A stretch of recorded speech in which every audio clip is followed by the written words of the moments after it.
So here's a little twist today. Every time we hear about Happy Thanksgiving and all of our blessings, we think of all the good things that have happened. The health, the children, the finances. We think of all those things.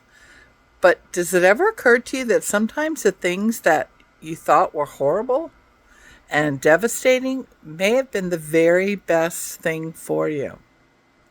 Now, I'm not talking about, major catastrophes.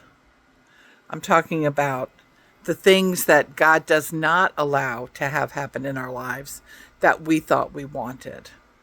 I remember one time we were looking for a new house. I found it, I found it, I found it. And I wanted it so bad. And somebody beat us out. And it burnt down to the ground. They had not moved in yet, but we would have been. So I'm thankful. I was devastated then, but now I'm thankful. So there's this thing called Thanksgiving of the Thorns.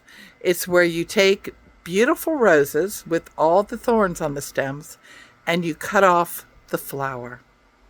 And you one by one put them in the jar and you thank God for the things that God did not allow to happen in your life, that God spared you from, that you can now see God blocked you from having what might have been a disaster.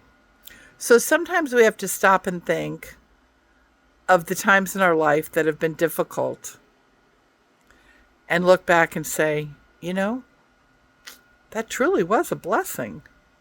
God spared me from that agony, from that heartbreak, from that whatever.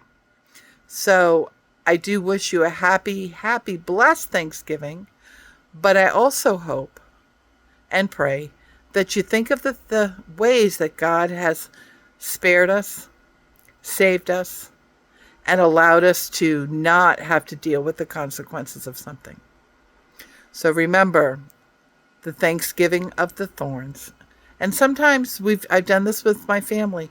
Sometimes it'd be a good idea to get a bunch of roses, cut off the flowers, and go through it one by one with your family.